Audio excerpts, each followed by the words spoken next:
Assalamualaikum dan selamat sejahtera. Saya Ikmal daripada K13-10 akan menerangkan projek kami iaitu perangkat tikus pintar. Terlebih dahulu, saya akan menerangkan matlamat visi misi syarikat kami. Matlamat syarikat kami adalah untuk membina sebuah organisasi yang melahirkan teknologi yang berkualiti selaras dengan keperluan dunia kini. Visi syarikat pula untuk mengurangkan serangan tikus perosak dengan peranti elektronik serba boleh, dan bagi visi pula adalah untuk memudahkan penangkapan tikus dengan kuantiti yang banyak hanya dengan menggunakan peranti elektronik serba boleh. Di samping itu juga, saya turut akan menceritakan masalah yang timbul daripada isu tikus ini. Masalah pertama yang timbul adalah disebabkan persekitaran menjadi kotor. Persekitaran suatu tempat mula dipenuhi dengan najis tikus sehingga menyebabkan berlakunya kekotoran dan pencemaran bau. Masalah lain yang timbul adalah berlakunya perlambakan tikus liar yang tidak terkawal. Tikus membiak di tempat yang terdapat makanan dan tempat yang terlindung seperti premis makanan, gudang, tempat pembuangan, longkang dan dapur yang kotor. Penyebaran penyakit berjangkit yang dibawa oleh tikus juga menjadi salah satu masalah dan punca mengapa wujudnya idea membina projek ini. Hal ini demikian kerana tikus menyebarkan pelbagai penyakit yang berbahaya seperti hawar, tifus, jangkitan penyakit seperti jangkitan cacing, jangkitan virus dan bakteria. Perkara tersebut boleh memudaratkan manusia.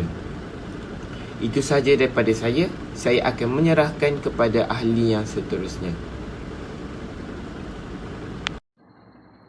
Terdapat banyak cara untuk menyelesaikan masalah pembiakan tikus. Antara cara-cara untuk menyelesaikan masalah pembiakan tikus, yang pertama adalah dengan meletakkan pewangi ke dalam peranti perangkap tikus. Hal ini bertujuan bagi mengelakkan berlakunya pencemaran bau yang terhasil daripada bangkai tikus. Yang kedua adalah dengan meletakkan peranti perangkap tikus berdekatan dengan kawasan pembiakan tikus. Dengan ini, lebih banyak tikus yang akan terperangkap ke dalam perangkap tikus dan akan mengurangkan populasi pembiakan tikus.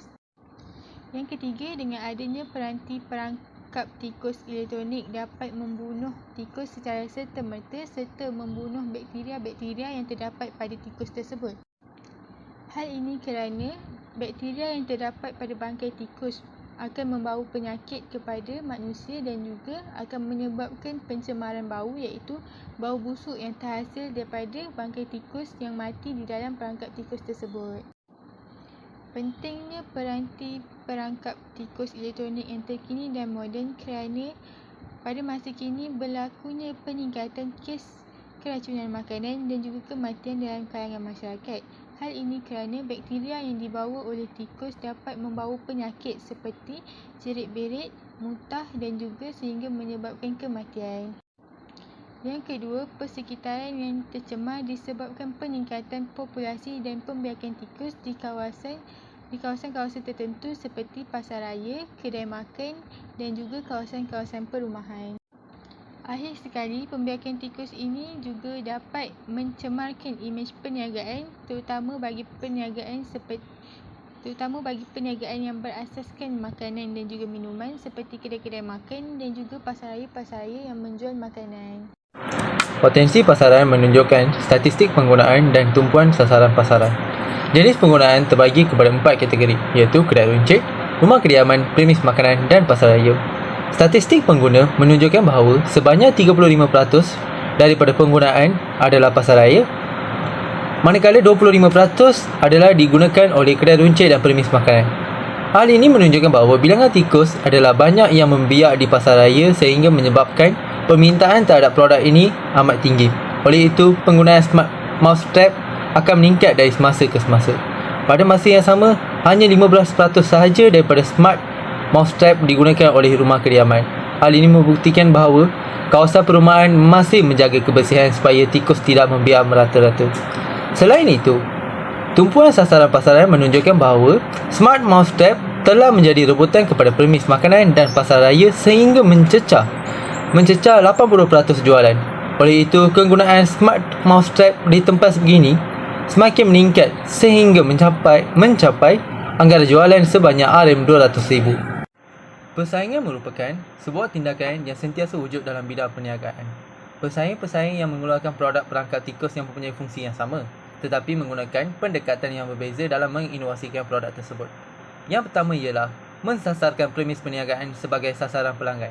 Hal ini dikatakan demikian kerana premis perniagaan yang berpotensi sebagai tempat pembiakan tikus yang banyak. Yang kedua pula ialah teknologi sebagai pendekatan dalam mempromosikan produk.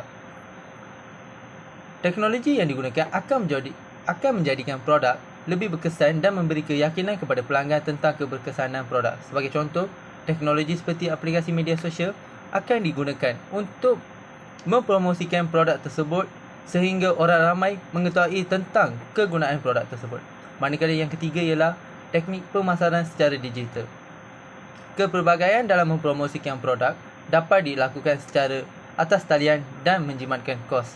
Oleh itu, peniaga tidak perlu mengeluarkan wang yang banyak dalam mencapai pemasaran yang tinggi. Model bagi perniagaan kami adalah yang pertama, value proposition, iaitu penawaran yang dilakukan oleh syarikat kami kepada pelanggan sekiranya membeli produk kami. Syarikat kami menawarkan produk iaitu penangkap tikus seberguna yang dilengkapi dengan tenaga elektrik dan bahan pewangi yang mampu menarik perhatian tikus. Yang kedua iaitu customer segment, iaitu sasaran pelanggan. Hal ini dikatakan demikian kerana pelajar-pelajar universiti dan masyarakat setempat dijadikan tumpuan sasaran pelanggan kami kerana tempat tinggal pelajar dan masyarakat setempat berdekatan dengan kebun yang mudah diserangi dengan tikus liar. Selain itu, premis makanan dan pasaraya juga menjadi sasaran tumpuan kami. Yang ketiga iaitu channel, iaitu saluran yang sering digunakan untuk memasar dan mempromosikan produk untuk bagi sesuatu syarikat. Selain itu, untuk syarikat itu mudah dikenali. Syarikat kami menggunakan KRS secara talian, iaitu mempromosikan produk kami melalui laman web seperti Facebook, WhatsApp, Instagram. Kerana aplikasi ini memudahkan untuk mendapat feedback daripada pelanggan-pelanggan yang telah membeli produk kami. Yang keempat iaitu customer relationship, iaitu syarikat kami menyediakan satu media untuk pelanggan memberikan maklumat balas.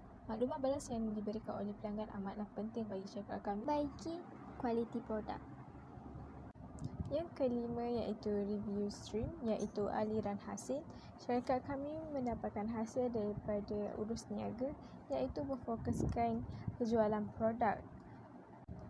Yang kedua, hasil daripada hasil projek. Syarikat kami melaksanakan kolaborasi bersama dengan syarikat lain seperti syarikat yang mengeluarkan hasil perangkap lipas dan cicak. Yang ketiga iaitu hasil secara berulang, di mana syarikat kami menjadi pembekal tetap ataupun pembekal utama kepada pasaraya, kedai runcit dan lain-lain. Yang keenam adalah key activity, iaitu aktiviti yang dilaksanakan oleh sesebuah syarikat untuk mendapatkan pendapatan. Antara aktiviti yang dilakukan oleh syarikat kami adalah periklanan. Aktiviti ini dilaksanakan untuk mempromosikan barangan kami kepada pelanggan. Yang kedua adalah mewujudkan media sosial agar produk kami dapat dipromosikan kepada pelanggan dan memudahkan pelanggan untuk melakukan pesanan secara online. Seterusnya, melakukan penelitian dan perkembangan produk baru.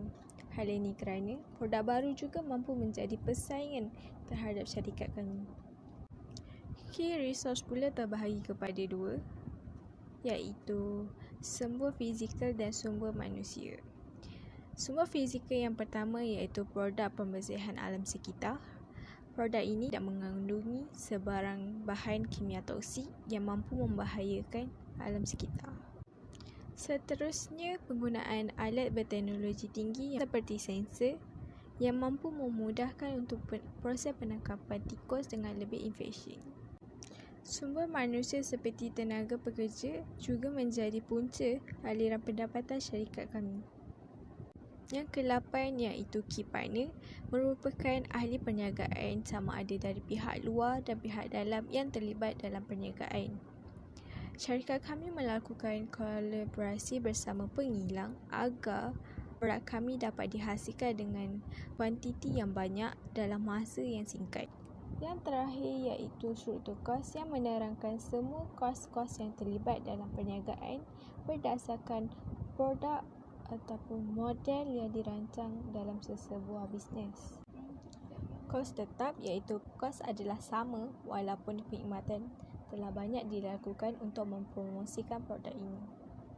Kos boleh ubah pula adalah kos yang bergantung kepada beberapa banyak perkhidmatan yang telah dilakukan untuk memantapkan jumlah pembelian pada produk ini. Seramai 5 orang ahli perniagaan kami yang menjadi tulang belakang dalam perniagaan kami.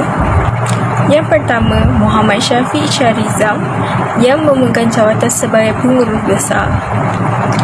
Pengurus besar bertanggungjawab dalam memastikan setiap tugas pengurus dilaksanakan dengan baik dan memantau setiap pengurusan perniagaan.